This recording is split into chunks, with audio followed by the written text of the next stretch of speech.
السلام علیکم ورحمۃ اللہ وبرکاتہ۔ ان الحمد للہ والصلاة والسلام علی رسول اللہ وعلی آلہ واصحابہ ومن تبعہم بإحسان الی یوم الدین۔ سامعین کرام، کیا کبھی آپ نے غور کیا کہ زندہ کون اور مردہ کون؟ ہم میں سے ہر ایک جس کو دیکھ رہا ہے، ہاں جی یہ زندہ ہے، اور جو بڑے عرصے سے غائب ہے، پتہ نہیں وہ زندہ بھی ہے یا مر گیا ہے، اور جن کے بارے میں ہمیں علم ہو گیا کہ قبر بنا دی گئی، ہاں جی مردہ ہے وہ۔ یہ ہماری اپنی سوچیں ہیں، بلکہ اور تو اور جب کوئی سخت بیمار ہو جاتا ہے اور اپنی بیماری کی وجہ سے پریشان حال ہو جاتا ہے، تو کہتے ہیں میاں اس کا تو نہ زندوں میں شمار نہ مردوں میں شمار، اور وہ مریض خود بھی یہ کہنے لگتا ہے، بھائی میرا تو نہ زندوں میں شمار ہے نہ مردوں میں شمار ہے، میری تو یہ کیفیت ہے۔ آئیے نبی پاک صلی اللہ علیہ وسلم سے پوچھتے ہیں، زندہ کون اور مردہ کون؟ حقیقی زندہ اور حقیقی مردہ، زندہ رہنے کے باوجود مردہ، یہ تو آپ نے کبھی نہیں سوچا ہوگا۔ ہاں یہ تو کہتے ہیں کہ جی نہ زندوں میں شمار نہ مردوں میں شمار، لیکن زندہ رہتے ہوئے، کھاتے پیتے ہوئے، ہنستے بولتے ہوئے، عیش و عشرت کرتے ہوئے، دنیا کے مزے لوٹتے ہوئے، پھر مردہ، یہ کون ہو سکتا ہے؟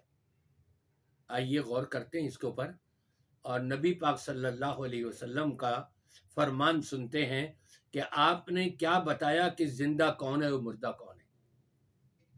حدیث پاک میں آتا ہے کہ جو شخص اللہ کا ذکر کرتا رہتا ہے وہ زندہ ہے، اور جو شخص اللہ کا ذکر نہیں کرتا وہ مردہ ہے۔ اللہ کا ذکر کرنے والے کی مثال زندوں سے دی، کیونکہ زندہ اپنی زندگی میں تمام فوائد اٹھا رہا ہوتا ہے، حاصل کر رہا ہوتا ہے، اور جو اللہ کا ذکر نہیں کرتا اس سے غافل ہے، وہ ایسا ہی ہے جیسے مردہ مر گیا تو وہ کیا اللہ کا ذکر کرے گا مرنے کے بعد؟ زندہ رہنے کے باوجود پھر یہ اللہ کا ذکر نہیں کرتا۔ اللہ کا ذکر جس کے بارے میں رب تبارک و تعالی خود قرآن پاک میں فرماتا ہے، وَأَقِمِ الصَّلَاةَ لِذِكْرِي، میرا ذکر کرنے کے لیے نماز کو قائم کرو۔ نماز قائم کرنے والا قرآن سے جڑا ہوا ہوتا ہے، اور قرآن کو بھی ذکر کہا گیا ہے۔ نماز پڑھ رہا ہوگا سنت کے مطابق، یقیناً قرآن سے جڑا ہوا ہوگا، قرآن پاک کی تلاوت بھی کرتا رہتا ہوگا۔ یہ ہے جس کو نبی پاک صلی اللہ علیہ وسلم نے فرمایا کہ جو اللہ کا ذکر کرتا ہے وہ ہے زندہ، اس کی مثال زندوں کی ہے، اور جو اللہ کا ذکر نہیں کرتا اس کی مثال مردوں کی ہے۔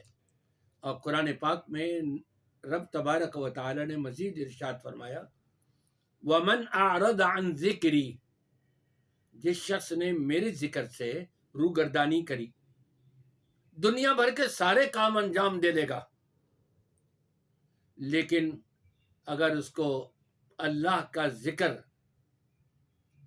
یاد نہ آئے، نہ نماز پڑھتا ہو، نہ قرآن پاک کی تلاوت کرتا ہو، نہ قرآن پاک میں غور و فکر کرتا ہو، کہ جس کے لیے اللہ تعالیٰ نے فرمایا افلا یتدبرون القرآن ام علی قلوب اقفالها، کیا ہو گیا ان کو یہ قرآن پاک میں غور و فکر نہیں کرتے؟ یہ قرآن پاک میں غور و فکر کرنا یہی تو اللہ کا ذکر ہے، نماز کو قائم کرنا یہی تو اللہ کا ذکر ہے۔ جب اصل ذکر نہیں ہو رہا ہوگا تو اس کے علاوہ باقی اور جو طرق بتائے گئے اللہ کے ذکر کے وہ کہاں سے ہو رہے ہوں گے؟ 2.5 سیر اناج کھا کے اور مولا تیرا شکر ہے، سمجھتا ہے کہ میں نے سارا حق ادا کر دیا. نہیں، یہ ذکر ایسے نہیں. الحمدللہ کہے، وہ دعائیں پڑھے کھانا کھانے کے بعد جو نبی پاک صلی اللہ علیہ وسلم نے بتائی ہیں، دعوت کھانے کے بعد وہ دعائیں پڑھے جو آپ نے بتائی ہیں. یہ سارا اللہ کے ذکر میں آ جاتا ہے. لیکن جو اللہ کے ذکر سے غفلت کرتا ہے، رب تبارک و تعالی فرماتا ہے کہ دنیاوی زندگی اس کی ہم تنگ کر دیں گے، پریشان حال ہو جائے گا. اس کی معیشت جو ہے وہ تنگ کر دی جائے گی. آج دنیا کے اندر معیشت تنگ نہیں ہو رہی. جس کی بھی معیشت تنگ ہو رہی ہے وہ ذرا غور کر لے کہ میں اللہ کے ذکر سے اپنے آپ کو غافل رکھا ہوا ہے، اس لیے ہو رہی ہے. اور جب روز قیامت ہوگا تو فرمایا وہاں اندھا کر کے اٹھایا جائے گا، اور وہ اندھا کہے گا یا اللہ میری تو آنکھیں تھی، بینائی تھی میری، مجھے اندھا کر کے کیوں اٹھایا گیا؟ تو وہاں جواب ملے گا ہماری آیت آئی تھی، ہمارے ذکر آیا تھا، تو نے اس کو پس پش ڈال دیا، اس کو بھلا دیا. آج ہم نے اپنی رحمت سے تیرے ذکر کو اپنے سے نکال دیا اور تجھے اپنی رحمت سے دور کر دیا. تو میرے بھائیوں، دوستوں، بزرگوں، ماؤں اور بہنوں، نماز کی پابندی کریں 5 وقت کی، اور قرآن پاک روزانہ آپ پڑھیں ترجمے کے ساتھ. دیکھیں جب اس طرح سے اللہ کا ذکر کر رہے ہوں گے کتنی نعمتیں ملیں گی، کتنی خیر و برکت ملے گی، اور کتنی ترقی ہوگی. دنیا بھی اچھی ہوگی، آخرت بھی اچھی ہو جائے گی.